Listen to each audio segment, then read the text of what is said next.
اعوذ باللہ من الشیطان الرجیم، بسم اللہ الرحمن الرحیم۔ سورۃ الجن شروع کرتی ہوں اللہ کے نام سے جو بڑا ہی مہربان نہایت رحم والا ہے۔ اے محمد صلی اللہ علیہ وسلم، آپ کہہ دیں کہ مجھے وحی کی گئی ہے کہ جنوں کی ایک جماعت نے قرآن سنا اور کہا کہ ہم نے عجیب قرآن سنا ہے جو راہ راست کی طرف رہنمائی کرتا ہے، ہم اس پر ایمان لا چکے، اب ہم ہرگز کسی کو بھی اپنے رب کا شریک نہ بنائیں گے، اور بے شک ہمارے رب کی شان بڑی بلند ہے، نہ اس نے کسی کو اپنی بیوی بنایا نہ بیٹا، اور یہ کہ ہمیں کا بے وقوف اللہ کے بارے میں خلاف حق باتیں کہا کرتا تھا، اور ہم تو یہی سمجھتے رہے کہ ناممکن ہے کہ انسان اور جنات پر اپنی جھوٹی باتیں لگائیں۔ بات یہ ہے کہ چند انسان بعض جنات سے پناہ طلب کیا کرتے تھے، جس سے جنات اپنی سرکشی میں اور بڑھ گئے، اور انسانوں نے بھی تم جنوں کی طرح گمان کر لیا تھا کہ اللہ کسی کو نہ بھیجے گا یا کسی کو دوبارہ زندہ نہ کرے گا، اور ہم نے آسمان کو ٹٹول کر دیکھا تو اسے سخت چوکیداروں سے اور سخت شعلوں سے پر پایا۔ اس سے پہلے ہم باتیں سننے کے لیے آسمان میں جگہ جگہ بیٹھ جایا کرتے تھے، اب جو بھی کان لگاتا ہے وہ ایک شعلے کو اپنی طاق میں پاتا ہے۔ ہم نہیں جانتے کہ زمین والوں کے ساتھ کسی برائی کا ارادہ کیا گیا ہے یا ان کے رب کا ارادہ ان کے ساتھ بھلائی کا ہے، اور یہ کہ بے شک بعض تو ہم میں نیکوکار ہیں اور بعض اس کے برعکس بھی ہیں، ہم مختلف طریقوں سے بٹے ہوئے ہیں، اور ہم نے سمجھ لیا کہ ہم اللہ کو زمین میں ہرگز عاجز نہیں کر سکتے اور نہ ہم بھاگ کر اسے ہرا سکتے ہیں۔ ہم تو ہدایت کی بات سنتے ہی اس پر ایمان لا چکے، اور جو بھی اپنے رب پر ایمان لائے گا اسے نہ کسی نقصان کا اندیشہ ہے نہ ظلم و ستم کا۔ ہاں، ہم میں بعض تو مسلمان ہیں اور بعض بے انصاف ہیں، پس جو فرما بردار ہو گئے انہوں نے تو راہ راست کا قصد کیا، اور جو ظالم ہیں وہ جہنم کا ایندھن بن گئے۔ اور اے نبی، یہ بھی کہہ دو کہ اگر لوگ راہ راست پر سیدھے رہتے تو یقیناً ہم انہیں بہت پانی پلاتے تاکہ وہ ہم اس میں انہیں آزما لیں، اور جو شخص اپنے پروردگار کے ذکر سے منہ پھیر لے گا تو اللہ تعالیٰ اسے سخت عذاب میں مبتلا کر دے گا۔ اور یہ کہ مسجدیں صرف اللہ ہی کے لیے خاص ہیں، پس اللہ تعالیٰ کے ساتھ کسی اور کو نہ پکارو، اور جب اللہ کا بندہ اس کی عبادت کر لے کھڑا ہوا ہو تو قریب تھا کہ وہ بھیڑ پن کر اس پر کھل پڑے۔ آپ کہہ دیجئے کہ میں تو صرف اپنے رب ہی کو پکارتا ہوں اور اس کے ساتھ کسی کو شریک نہیں کرتا۔ کہہ دیجئے کہ مجھے تمہارے کسی نقصان نفع کا اختیار نہیں، کہہ دیجئے کہ مجھے ہرگز کوئی اللہ سے بچا نہیں سکتا، اور میں ہرگز اس کے سوا کوئی جائے پناہ بھی نہیں پا سکتا، البتہ میرا کام اللہ کی بات اور اس کی پیغامات لوگوں کو پہنچا دینا ہے۔ اب جو بھی اللہ اور اس کے رسول کی نہ مانے گا اس کے لیے جہنم کی آگ ہے جس میں ایسے لوگ ہمیشہ رہیں گے، ان کی آنکھ نہ کھلے گی یہاں تک کہ اسے دیکھ لیں جس کا ان کا وعدہ دیا جاتا ہے، پس عنقریب جان لیں گے کہ کس کا مددگار کمزور ہے اور کس کا جماعت کم ہے۔ کہہ دیجئے کہ مجھے معلوم نہیں کہ جس کا وعدہ تم سے کیا جاتا ہے وہ قریب ہے یا میرا رب اس کے لیے دور کی مدت مقرر کرے گا۔ وہ غیب کا جاننے والا ہے اور اپنے غیب پر کسی کو مطلع نہیں کرتا سوائے اس پیغمبر کے جسے وہ پسند کر لے، لیکن اس کے بھی آگے پیچھے پہرے دار مقرر کر دیتا ہے تاکہ ان کے اپنے رب کے پیغام پہنچا دینے کا علم ہو جائے۔ اللہ تعالیٰ نے ان کے آس پاس کی تمام چیزوں کا احاطہ کر رکھا ہے اور ہر چیز کی گنتی کا شمار کر رکھا ہے۔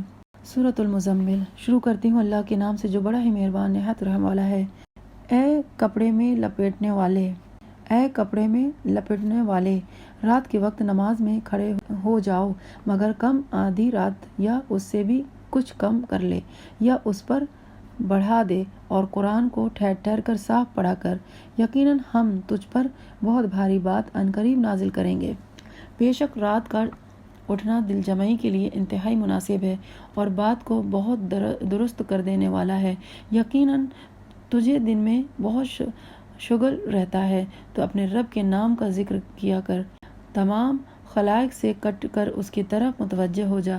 مشرق اور مغرب کا پروردگار جس کے سوا کوئی معبود نہیں تو اس کو اپنا کارساز بنا لے، اور جو کچھ وہ کہیں تو ستارہ اور وزاداری کے ساتھ ان سے الگ تھلگ رہے، اور مجھے اور ان کے جھٹلانے والوں کو آسودہ حال لوگوں کو چھوڑ دے اور انہیں ذرا سی مہلت دے۔ یقیناً ہمارے یہاں سخت بیڑیاں ہیں اور سلگتی ہوئی جہنم ہے، اور حلق میں اٹکنے والا کھانا اور درد دینے والا عذاب ہے۔ جس دن زمین اور پہاڑ تھر تھرا جائیں گے اور پہاڑ مسل بھری ریت کے ٹیلوں کی ہو جائے گی، بے شک ہم نے تمہاری طرف بھی تم پر گواہی دینے والا رسول بھیج دیا ہے، جیسے کہ ہم نے فرعون کے پاس رسول بھیجا تھا۔ تو فرعون نے اس رسول کی نافرمانی کی تو ہم نے اسے سخت وبال کی پکڑ میں پکڑ لیا۔ تم اگر کافر رہے تو اس دن کیسے پناہ پاؤ گے جو دن بچوں کو بوڑھا کر دے گا، جس دن آسمان پھٹ جائے گا۔ اللہ تعالیٰ کا یہ وعدہ ہو کر ہی رہنے والا ہے، بے شک یہ نصیحت ہے، پس جو چاہے اپنے رب کی طرف راہ اختیار کرے۔ آپ کا رب بخوبی جانتا ہے کہ آپ اور آپ کے ساتھ کے لوگوں کی یہ ایک جماعت قریب 2/3 رات کے اور آدھی رات کے اور 1/3 رات کے تہجد پڑھتی ہے، اور رات دن کا پورا اندازہ اللہ تعالیٰ کو ہی ہے۔ وہ خوب جانتا ہے کہ تم اسے ہرگز نہ نبھا سکو گے، بس اس نے تم پر مہربانی کی، لہٰذا جتنا قرآن پڑھنا تمہارے لیے آسان ہوا اتنا ہی پڑھو۔ وہ جانتا ہے کہ تم میں بعض بیمار بھی ہوں گے، بعض دوسرے زمین پہ چل پھر کر اللہ تعالیٰ کے فضل یعنی روزی بھی تلاش کریں گے، اور کچھ لوگ اللہ تعالیٰ کی راہ میں جہاد بھی کریں گے۔ سو تم بآسانی جتنا قرآن پڑھ سکو پڑھو، اور نماز کی پابندی رکھو اور زکوٰۃ دیتے رہا کرو، اور اللہ تعالیٰ کو اچھا قرض دو، اور جو نیکی تم اپنے لیے آگے بھیجو گے اسے اللہ تعالیٰ کے ہاں بہتر سے بہتر اور ثواب میں بہت زیادہ پاؤ گے۔ اللہ تعالیٰ سے معافی مانگتے رہو، یقیناً اللہ تعالیٰ بخشنے والا مہربان ہے۔ سورۃ المدثر۔ شروع کرتی ہوں اللہ کے نام سے جو بڑا ہی مہربان نہایت رحم والا ہے۔ اے کپڑا اوڑھنے والے کھڑا ہو جا اور آگاہ کر دے، اے کپڑا اوڑھنے والے کھڑا ہو جا اور آگاہ کر دے، اور اپنے رب ہی کی بڑائیاں بیان کر، اپنے کپڑوں کو پاک رکھا کر، ناپاکی کو چھوڑ دے، اور احسان کرنے کا زیادہ لینے کی خواہش نہ کر، اور اپنے رب کی راہ میں صبر کر۔ بس جب کہ سور میں پھونک ماری جائے گی تو وہ دن بڑا سخت دن ہوگا جو کافروں پر آسان نہ ہوگا۔ مجھے اور اسے چھوڑ دے جس میں میں نے اکیلا پیدا کیا ہے، اور اسے بہت سا مال دے رکھا ہے اور حاضر باش فرزندہ بھی، اور میں نے اسے بہت کچھ کشادگی دے رکھی ہے، پھر بھی اس کی چاہت ہے کہ میں اسے اور زیادہ دوں۔ نہیں، وہ ہماری آیتوں کا مخالف ہے۔ عنقریب میں اسے ایک سخت چڑھائی چڑھاؤں گا۔ اس نے غور کر کے تجویز کی، اسے ہلاکت ہو کیسی تجویز سوچی، وہ پھر غارت ہو کس طرح اندازہ کیا۔ اس نے پھر دیکھا، پھر 13ویں چڑھائی اور منہ بنایا، پھر پیچھے ہٹ گیا اور غرور کیا اور کہنے لگا یہ تو صرف جادو ہے جو نقل کیا جاتا ہے، سوائے انسانی کلام کے کچھ بھی نہیں۔ میں عنقریب اسے دوزخ میں ڈالوں گا، اور تجھے کیا خبر کہ دوزخ کیا چیز ہے؟ نہ وہ باقی رکھتی ہے نہ چھوڑتی ہے، کھال کو جھلسا دیتی ہے، اور اس میں 19 فرشتے مقرر ہیں۔ ہم نے دوزخ کے دروگے صرف فرشتے رکھے ہیں، اور ہم نے ان کے تعداد صرف کافروں کی آزمائش کے لیے مقرر کی ہیں، تاکہ اہل کتاب یقین کر لیں اور اہل ایمان کی ایمان میں اضافہ ہو جائے، اور اہل کتاب اور اہل ایمان شک نہ کریں، اور جن کے دلوں میں بیماری ہے وہ اور کافر کہیں کہ اس بیان سے اللہ تعالیٰ کی کیا مراد ہے۔ اسی طرح اللہ تعالیٰ جسے چاہتا ہے گمراہ کرتا ہے اور جسے چاہتا ہے ہدایت دیتا ہے۔ تیرے رب کے لشکروں کو اس کے سوا کوئی نہیں جانتا۔ یہ تو کل بنی آدم کے لیے سراسر پندہ نصیحت ہے۔ سرپندہ نصیحت ہے۔ سچ کہتا ہوں، قسم ہے چاند کی اور رات کی جب وہ پیچھے ہٹے، اور صبح کی جب کہ روشن ہو جائے، کہ یقیناً وہ جہنم بڑی چیزوں میں سے ایک ہے، بنی آدم کو ڈرانے والی، یعنی اسے جو تم میں سے آگے بڑھانا چاہے یا پیچھے ہٹانا چاہے۔ ہر شخص اپنے اعمال کے بدلے میں گروی ہے، مگر دائیں ہاتھ والے کہ وہ بہشتوں میں بیٹھے ہوئے گناہگاروں سے سوال کرتے ہوں گے، تمہیں دوزخ میں کس چیز نے ڈالا؟ وہ جواب دیں گے کہ ہم نمازی نہ تھے، نہ مسکینوں کو کھانا کھلاتے تھے، اور ہم بحث کرنے والے انکاریوں کا ساتھ دے کر بحث مباحثہ میں مشغول رہا کرتے تھے اور روز جزا کو جھٹلاتے تھے، یہاں تک کہ ہمیں موت آ گئی، پس انہیں سفارش کرنے والوں کی سفارش نفع نہ دے سکے گی۔ انہیں کیا ہو گیا ہے کہ نصیحت سے منہ موڑ رہا ہے، گویا کہ وہ بد کے ہوئے گدھے ہیں جو شیر سے بھاگے ہوں، بلکہ ان میں سے ہر شخص چاہتا ہے کہ اسے کھلی ہوئی کتابیں دی جائیں۔ ہرگز ایسا نہیں ہو سکتا، بلکہ یہ قیامت سے بے خوف ہیں۔ سچی بات تو یہ ہے کہ یہ قرآن ایک نصیحت ہے۔ اب جو چاہے اس سے نصیحت حاصل کرے اور اس وقت نصیحت حاصل کریں گے، اور وہ اس وقت نصیحت حاصل کریں گے جب اللہ تعالیٰ چاہے۔ وہ اسی لائق ہے کہ اس سے ڈرے اور وہ اس سے لائق بھی کہ وہ بخشے۔ سورۃ القیامت شروع کرتی ہوں اللہ کے نام سے جو بڑا ہی مہربان نہایت رحم والا ہے۔ میں قسم کھاتا ہوں قیامت کے دن کی، اور قسم کھاتا ہوں اس نفس کی جو ملامت کرنے والا ہو۔ کیا انسان یہ خیال کرتا ہے کہ ہم اس کی ہڈیاں جمع کریں گے ہی نہیں؟ ہاں ضرور کریں گے، ہم تو قادر ہیں کہ اس کی بلکہ پور تک درست کر دے، بلکہ انسان تو چاہتا ہے کہ آگے نافرمانیاں کرتا جائے۔ پوچھتا ہے کہ قیامت کا دن کب آئے گا؟ بس جس وقت کا نگاہ پتھرا جائے گی اور چاند بے نور ہو جائے گا اور سورج اور چاند جمع کر دیے جائیں گے، اس دن انسان کہے گا کہ آج بھاگنے کی جگہ کہاں ہے؟ نہیں، کوئی پناہ گاہ نہیں، آج تو تیرے پروردگار کی طرف ہی قرار گاہ ہے۔ آج انسان کو اس کے آگے بھیجے ہوئے اور پیچھے چھوڑے ہوئے سے آگاہ کیا جائے گا، بلکہ انسان خود اپنے اوپر آپ حجت ہے، اگرچہ کتنے ہی بہانے پیش کرے۔ اے نبی، آپ قرآن کو جلدی یاد کرنے کے لیے اپنی زبان کو حرکت نہ دیں، اس کا جمع کرنا اور آپ کی زبان سے پڑھنا ہمارے ذمہ ہے۔ ہم جب اسے پڑھ لیں تو آپ اس کے پڑھنے کی پیروی کریں، پھر اس کا واضح کر دینا ہمارے ذمہ ہے۔ نہیں، تم جلدی ملنے والی دنیا کی محبت رکھتے ہو اور آخرت کو چھوڑ بیٹھے ہو۔ اس روز بہت سے چہرے تر و تازہ اور بار رونق ہوں گے، اپنے رب کی طرف دیکھتے ہوں گے، اور کتنے چہرے اس دن بد رونق اور اداس ہوں گے، سمجھتے ہوں گے کہ ان کے ساتھ کمر توڑنے والا معاملہ کیا جائے گا۔ نہیں، جب روح ہنسلی تک پہنچے گی اور کہا جائے گا کہ کوئی جھاڑ پھونک کرنے والا ہے، اور جان لیا اس نے کہ یہ وقت جدائی ہے، اور پنڈلی سے پنڈلی لپٹ جائے گی۔ آج تیرے پروردگار کی طرف چلنا ہے۔ اس نے نہ تو تصدیق کی نہ نماز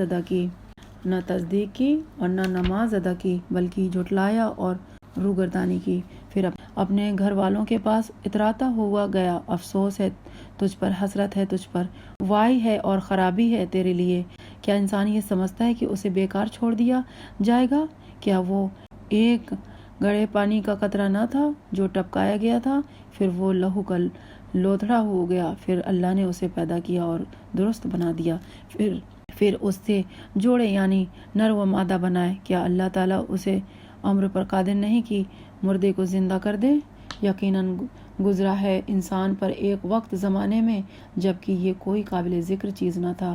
بے شک ہم نے انسان کو ملے جلے نطفے سے امتحان کے لیے پیدا کیا اور اس کو سنتا دیکھتا بنایا، ہم نے اسے راہ دکھائی، اب خواہ وہ شکر گزاری بنے خواہ ناشکرا۔ یقیناً ہم نے کافروں کے لیے زنجیریں اور توق اور شعلوں والی آگ تیار کر رکھی ہے۔ بے شک نیک لوگ وہ جام پئیں گے جس کی آمیزش کافروں کی ہے، جو ایک چشمہ ہے جس سے اللہ کے بندے پئیں گے، اس کی نہریں نکال لیے جائیں گے جدھر چاہیں۔ جو نظر پوری کرتے ہیں اور اس دن سے ڈرتے ہیں جس کی برائی چاروں طرف پھیل جانے والی ہے، اور اللہ تعالیٰ کی محبت میں کھانا کھلاتے ہیں مسکین، یتیم اور قیدیوں کو، ہم تو تمہیں صرف اللہ تعالیٰ کی رضامندی کے لیے کھلاتے ہیں، نہ تم سے بدلہ چاہتے ہیں اور نہ شکر گزاری۔ بے شک ہم اپنے پروردگار سے اس دن کا خوف کرتے ہیں جو اداسی اور سختی والا ہوگا۔ پس انہیں اللہ تعالیٰ نے اس دن کی برائی سے بچا لیا اور انہیں تازگی اور خوشی پہنچائی، اور انہیں ان کے صبر کے بدلے جنت اور ریشمی لباس عطا فرمائے۔ یہ وہاں تختوں پر تکیے لگائے ہوئے بیٹھے ہوں گے، نہ وہاں آفتاب کی گرمی دیکھیں گے نہ جاڑے کی سختی، اور ان جنتوں کے سائے ان پر جھکے ہوئے ہوں گے، اور ان کے میوے اور گچھے نیچے لٹکے ہوئے ہوں گے، اور ان پر چاندی کے برتنوں اور ان جاموں کو دور کرایا جائے گا۔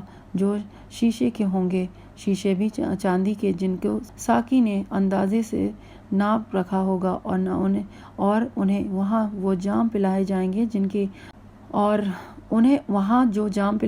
گے جن کی آمیزش جنزبیل کی ہوگی، جنت کی ایک نہر سے جس کا نام سلسبیل ہے، اور ان کے ارد گرد گھومتے پھرتے ہوں گے وہ کمسن بچے جو ہمیشہ رہنے والے ہیں۔ جب تو انہیں دیکھے تو سمجھے کہ وہ بکھرے ہوئے سچے موتی ہیں، تو وہاں جہاں کہیں بھی نظر ڈالے گا سراسر نعمتیں اور عظیم الشان سلطنت ہی دیکھے گا۔ ان کے چشموں پر سبزہ باریک اور موٹے ریشم کے کپڑے ہوں گے، اور انہیں چاندی کے کنگن کا زیور پہنایا جائے گا، اور انہیں ان کا رب پاک صاف شراب پلائے گا۔ کہا جائے گا کہ یہ تمہارے اعمال کا بدلہ اور تمہاری کوشش کی قدر کی گئی ہے۔ بے شک ہم نے تجھ پر بدء تاریخ قرآن نازل کیا ہے، پس تو اپنے رب کے حکم پر قائم رہ، ان میں سے کسی کو گنہگار یا ناشکری کا کہنا نہ مان، اور اپنے رب کے نام کا صبح شام ذکر کیا کر، اور رات کے وقت اسی کے سامنے سجدے کر، اور بہت ہی رات تک اس کی تسبیح کیا کر۔ بے شک یہ لوگ جلدی ملنے والی دنیا کو چاہتے ہیں اور اپنے پیچھے ایک بڑے بھاری دن کو چھوڑے دیتے ہیں۔ ہم نے انہیں پیدا کیا اور ہم نے ہی ان کے جوڑے اور بندھن مضبوط کیے، اور ہم جب چاہیں ان کے عوض ان جیسے اوروں کو بدل لائیں۔ یقیناً یہ تو ایک نصیحت ہے، پس جو چاہے اپنے رب کی راہ لے لے، اور تم نہ چاہو گے مگر یہ کہ اللہ تعالیٰ ہی چاہے۔ بے شک اللہ تعالیٰ علم والا با حکمت ہے، جسے چاہے اپنی رحمت میں داخل کر لے، اور ظالموں کے لیے اس نے دردناک عذاب تیار کر رکھا ہے۔ سورۃ المرسلات۔ شروع کرتی ہوں اللہ کے نام سے جو بڑا ہی مہربان نہایت رحم والا ہے۔ دل خوش کن چلتی ہواؤں کی قسم، دل خوش کن چلتی ہوئی ہواؤں کی قسم، پھر زور سے جھونکا دینے والیوں کی قسم، پھر ابر کو ابھار کر پرگندہ کرنے والیوں کی قسم، پھر حق و باطل کو جدا کر دینے والے اور وحی لانے والے فرشتے کی قسم، اور وحی لانے والے فرشتوں کی قسم، اور جو وحی الزام اتارنے یا آگاہ کر دینے کے لیے ہوتی ہے۔ جس چیز کا تم سے وعدہ کیا جاتا ہے وہ یقیناً ہونے والی ہے۔ بس جب ستارے بے نور کر دیے جائیں گے، اور جب آسمان توڑ پھوڑ دیا جائے گا، اور جب پہاڑ ٹکڑے ٹکڑے کر کے اڑا دیے جائیں گے، اور جب رسولوں کو وقت مقرر پر لایا جائے گا، کس دن کے لیے ان سب کو مؤخر کیا گیا ہے، فیصلے کے دن کے لیے۔ اور تجھے کیا معلوم کہ فیصلہ کا دن کیا ہے؟ اس دن جھٹلانے والوں کی خرابی ہے۔ کیا ہم نے اگلوں کو ہلاک نہیں کیا؟ پھر ہم نے ان کے بعد پچھلوں کو لائے۔ ہم گنہگاروں کے ساتھ اسی طرح کرتے ہیں۔ اس دن جھٹلانے والوں کے لیے ویل افسوس ہے۔ کیا ہم نے تمہیں حقیر منی سے پیدا نہیں کیا؟ پھر ہم نے اسے مضبوط محفوظ جگہ میں رکھا ایک مقرر وقت تک، پھر ہم نے اندازہ کیا، اور ہم کیا خوب اندازہ کرنے والے ہیں۔ اس دن تک تکذیب کرنے والوں کو خرابی ہے۔ کیا ہم نے زمین کو سمیٹنے والی نہیں بنایا، زندوں کو بھی اور مردوں کو بھی، اور ہم نے اس میں بلند اور بھاری پہاڑ بنا دیے، اور تمہیں سیراب کرنے والا میٹھا پانی پلایا۔ اور اس دن جھوٹ جاننے والوں کے لیے وائے اور افسوس ہے۔ اس دوزخ کی طرف جاؤ جسے تم جھٹلاتے رہتے تھے، چلو 3 شاخوں والے سائے کی طرف، جو دراصل نہ سایہ دینے والا ہے اور نہ شعلے سے بچا سکتا ہے۔ یقیناً دوزخ چنگاریاں پھینکتی ہے جو مثل محل کے ہیں، گویا کہ وہ زوردار اونٹ ہے۔ آج ان جھوٹ جاننے والوں کی درگت ہے۔ آج کا دن وہ دن ہے کہ یہ بھول بھی نہ سکیں گے، نہ انہیں معذرت کی اجازت دی جائے گی۔ اس دن جھٹلانے والوں کی خرابی ہے۔ یہ ہے فیصلہ کا دن۔ ہم نے تمہیں اور اگلوں کو سب کو جمع کر لیا ہے، پس اگر تم مجھ سے کوئی چال چل سکتے ہو تو چل لو۔ وائے ہے اس دن جھٹلانے والوں کے لیے۔ بے شک پرہیزگار لوگ سایوں میں ہیں اور بہتے چشموں میں اور ان میووں میں جن کی وہ خواہش کریں۔ اے جنتیوں، کھاؤ پیو مزے سے اپنے کیے ہوئے اعمال کے بدلے۔ یقیناً ہم نیکی کرنے والوں کو اسی طرح جزا دیتے ہیں۔ اس دن سچا نہ جاننے والوں کے لیے ویل افسوس ہے۔ اے جھٹلانے والو، تم دنیا میں تھوڑا سا کھا لو اور فائدہ اٹھا لو، بے شک تم گنہگار ہو۔ اس دن جھٹلانے والوں کے لیے سخت ہلاکت ہے۔ اس دن ان سے جب کہا جاتا ہے کہ رکوع کر لو تو انہیں کرتے، اس دن جھٹلانے والوں کی تباہی ہے۔ اب اس قرآن کے بعد کس بات پر ایمان لائیں گے؟ صدق اللہ العلی العظیم۔